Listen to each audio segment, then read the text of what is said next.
to discuss Fresco, who was one of the gentlemen that was involved with the shooting the gun through the sunroof. Right. So once they get through that, then I'm assuming they're going to go back and discuss this. Guilty of culpable homicide.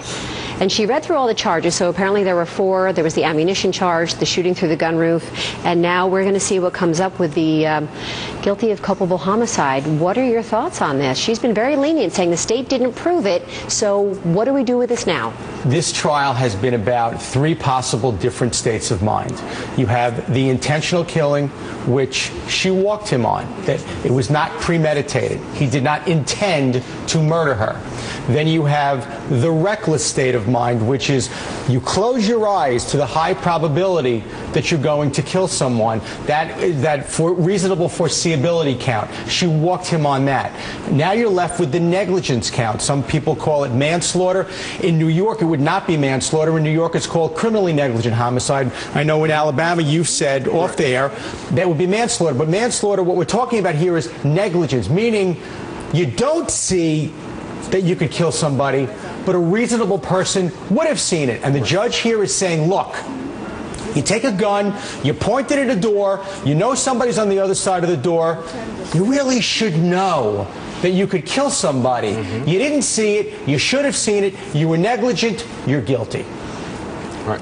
And this, he should, well, I don't want to argue about what the judge decided, exactly. But knowing someone was behind a door and shooting through that door, you know what could happen, and that is what the murder charge should have, that should have been the ruling of guilty on that, in my opinion. But she found him guilty of homicide. In this case, this charge, actually, there's no minimum, which is very concerning to a lot of people who are watching this case. He may get house arrest or probation or a form of probation based upon what the South African laws are in reference to sentencing on this charge. So how much of his celebrity status, I mean, I know this was a heinous crime, he basically shot and killed a woman, but how much of his celebrity status is really playing into this right now in court? I don't know. We would have to get into the mind of the judge. I know with juries, it plays a lot into it because people know this person, they will be familiar with this person and want to believe that this person did not commit this crime. However, the judge is human. The assessors are human, so it could have impacted this verdict, but we will never know.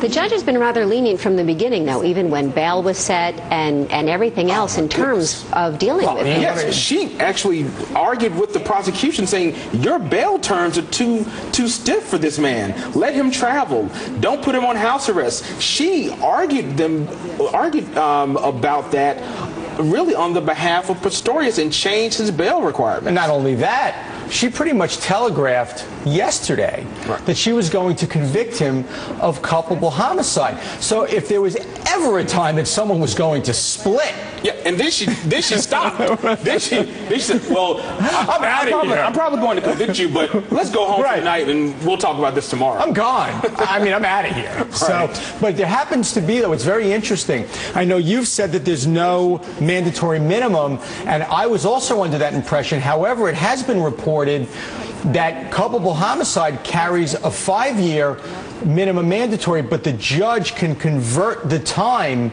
into house arrest, and with parole or good time credit in South Africa, he could do as little as 2 to 3 years. So it's going to be somewhere between no time and, in my opinion, 5 years. Right.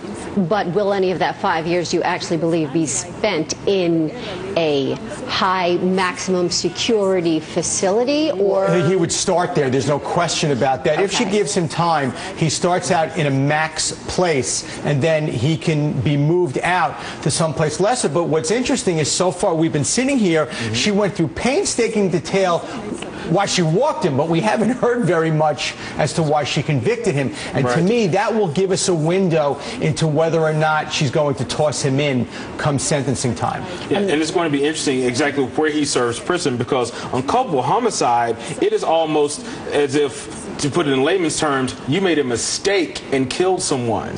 So oftentimes those are not treated the same as someone who walks up and shoots someone on the street or intends to murder someone. So oftentimes those people are not in maximum security for their entire sentence. They may be processed in maximum security because it involves a death, however taken to minimum security because the shooting was accidental. She really did give us a window, though. Now that I'm thinking about it, when she walked him on the homicide, let's look at the reasons that she put on the record. She spent a lot of time talking about his demeanor, his behavior after the shooting. After the shooting, yes. And I think when we talk about sentencing issues, I think that's going to play a role. You asked about his celebrity status and what impact that's going to have on sentencing.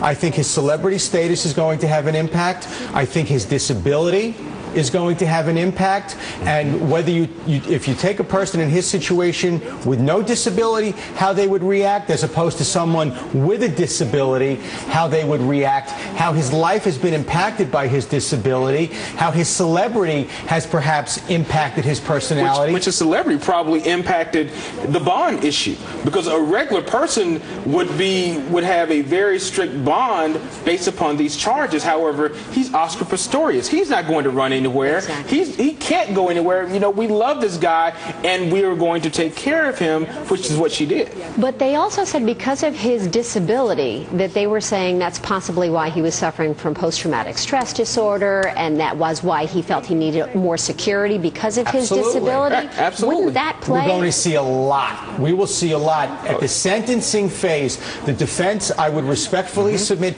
is going to come in with expert testimony. They're going to come in with all kinds of evidence to show that his disability, the fact that the man has no legs, has lived basically his entire life with no legs, he behaves differently. He reacts to situations differently. Try to imagine what it must be like to be faced with the possibility of, you don't know what's behind that door, living in a high crime area, how you would react not having legs as opposed to having legs. And I think they will make very much of that in terms of begging and pleading that he not do time. And it will impact where he serves his time, because he's a man with a disability now. So putting him in a maximum security prison may be very dangerous for someone without legs, because these are very bad people in maximum security, Your Honor. Please put him in minimum security at worst. We would, of course, ask for house arrest or some type of probation, but if you have to have some type of confinement, put him in minimum security. Make sure he's protected, because he has no legs and he couldn't defend himself with those hardened criminals behind those bars. After yesterday's ruling, when she basically said, no, he's been cleared of the most heinous charge, we knew the culpable homicide was on the plate. In terms of what he's going to be sentenced with, what he's facing, there was outrage from people knowing that he had gotten off on this charge, and then from other prosecutors saying, well, the state just didn't put their case together and the state didn't prove. And we heard her say numerous times, the state did not prove their case, state did not prove their case. What is the next step outside of, I mean, he's going to be going to jail at some point, but what kind of precedent is this going to set in South Africa for trials like this? Well, people are asking for their system to be changed, because since 1969 they abolished jury trials based upon the racial component, and how racism was so prevalent in South Africa, everyone could not get a fair trial. So this is going to be the case where people say, look at what happened with this case. We believe this man was guilty, and this single judge found him not guilty of the most serious crimes. So we need to change our system and change it back to jury trials, because the South Africa has changed, apartheid has been abolished, and now it's time to reinstitute that into our system. And this case will definitely give people, those proponents of that, enough ammunition to start that argument. Yet, the flip side of that argument is, if this were a jury trial, as you said earlier,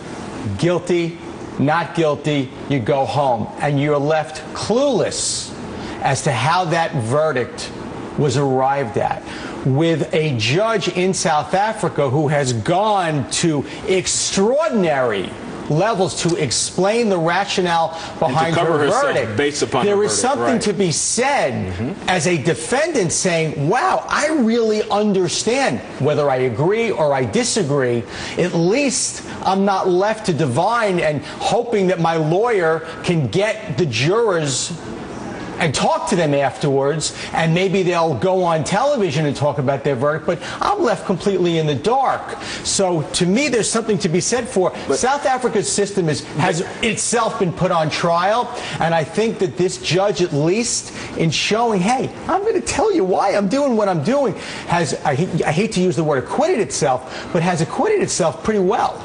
No, I don't agree with that. I think that people are going to be upset about this because people want change in South Africa. They want to change the system because there's so much corruption and different issues in South Africa beyond the racism. They want to get the community more involved in the judicial process, and this is going to be one that people are going to be able to argue that.